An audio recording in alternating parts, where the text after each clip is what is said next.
अच्छे बच्चे कैसे बैठेंगे? आज बेटा हम लोग अभ्यास 3B शुरू करेंगे। हम लोगों ने वृत्त आरेख यानी कि पाई चार्ट, पाई ग्राफ बनाना हमने सीख लिया था। अभ्यास 3B में केंद्रीय प्रवृत्ति की मापें, वो हम लोग को करना है। और उसमें पहली माप होती है समांतर माध्य। मतलब 3 मापें हैं जो आपको सीखनी है। कक्षा 7 में आप समांतर माध्य सीखेंगे। 3 होती हैं, एक समांतर माध्य, एक माध्यिका और एक बहुलक। कौन कौन से फिर से मैं लिख देता हूं। एक होती है समांतर माध्य,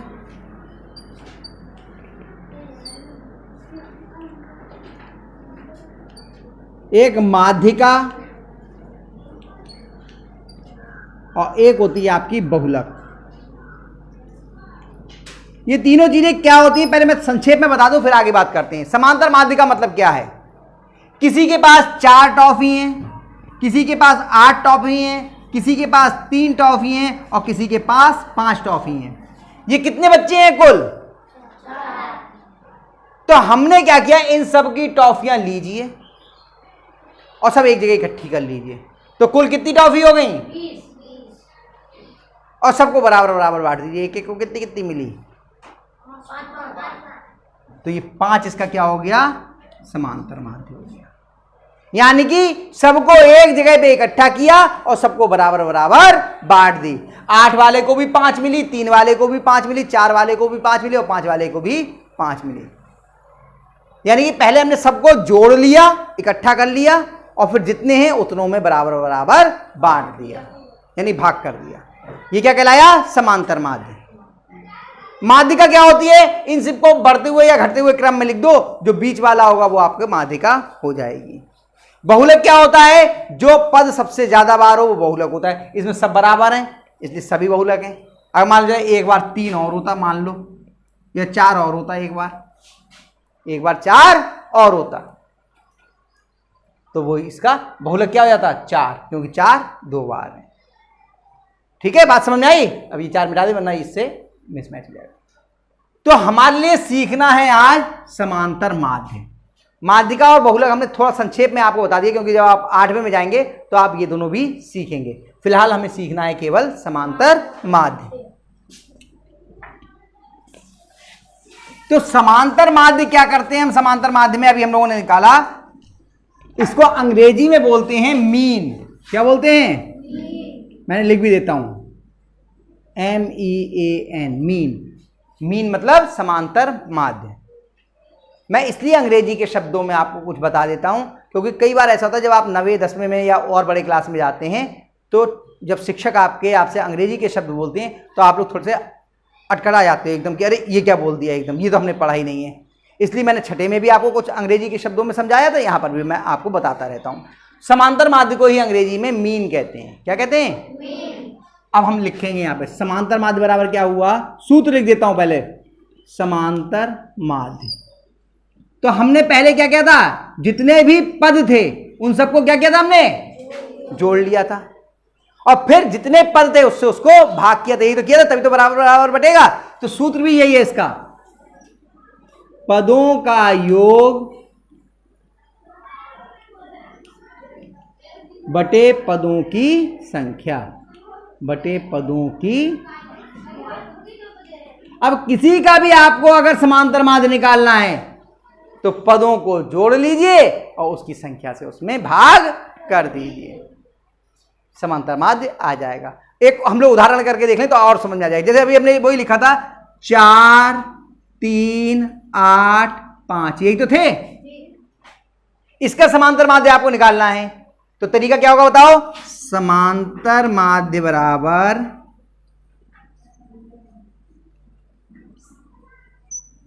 पहले सूत्र लिखते हैं,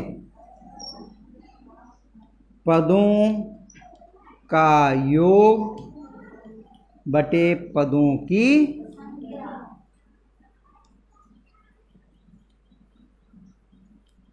बराबर, पदों का योग मतलब इन सबको जोड़ के लिख दीजिए। क्या क्या होगा? 4 धन 3 धन 8 धन 5 बटे पदों की संख्या कितनी है?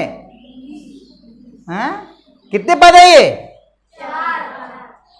कितने पद हैं? 4। तो पदों की संख्या कितनी हुई? बराबर, इन सबको जोड़ो, कितना आया? 20/4, एकम 4, 4 पंजे 20, कितना आ गया? 5। 5 आपका उत्तर। आई बात समझ में? साक्षी आई? पक्का? छाया आया समझ में? थोड़ा बहुत ऐसे देखें गुन्ना करके कतई समझ में नहीं आया। क्या करते हैं फिर समझ लीजिए। समांतर माध्य में जो आपके पद दिए होते हैं उन सब पदों को जोड़ लीजिए और जितने पद हैं उस संख्या से उसको भाग कर लीजिए। कितने पद हैं यहां पर? 4। तो 4 से हमने भाग कर दिया और इन सबको हमने जोड़ लिया। ये तो किया। अब देखो अभ्यास का सवाल करते हैं तो आपको और समझ में आएगा। पहला सवाल, किसी कक्षा के 5 शिक्षार्थियों की गणित की परीक्षा में अंक में क्रमशः 40, 50, 68, 70, 72 अंक प्राप्त किए। शिक्षार्थियों के प्राप्तांकों का समांतर माध्य ज्ञात कीजिए। क्या ज्ञात करना है? तो क्या लिखेंगे? समांतर माध्य बराबर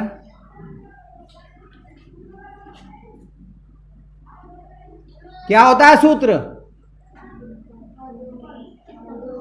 पदों का योग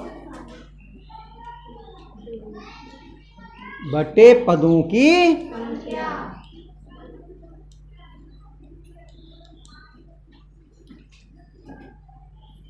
पदों के योग में बताओ क्या क्या लिखेंगे?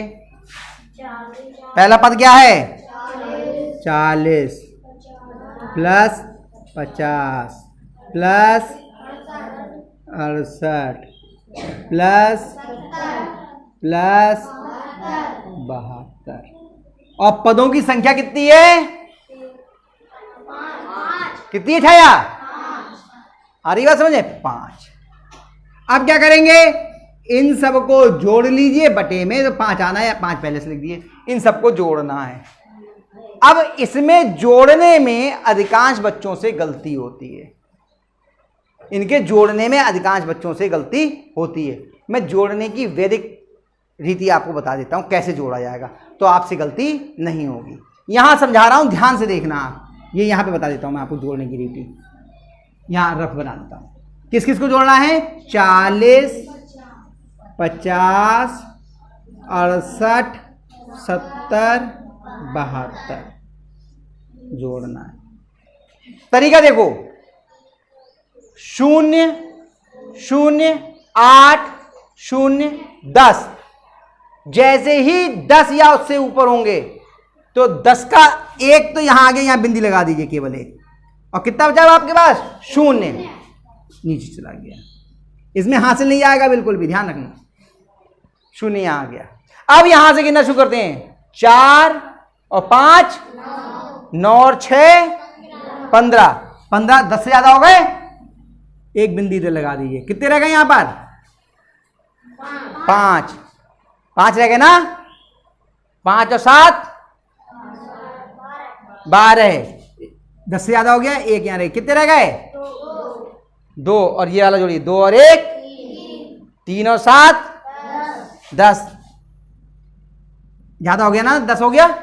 कितना रह गया? 0 यहां आ गया। कितने हो गए? आया जोड़ने का तरीका? कभी गलत नहीं होगा। जैसे ही 10 या उससे ज्यादा हो, एक डॉट लगा दीजिए। ठीक, कितना होगी? बराबर 300/5। 5 एकम 5, 5 छक्का 30, 0। कितने हो गए औसत अंक? 60। समांतर माध्य ही औसत भी होता है, तो इसका समांतर माध्य कितना आया? 60। आया समझ में?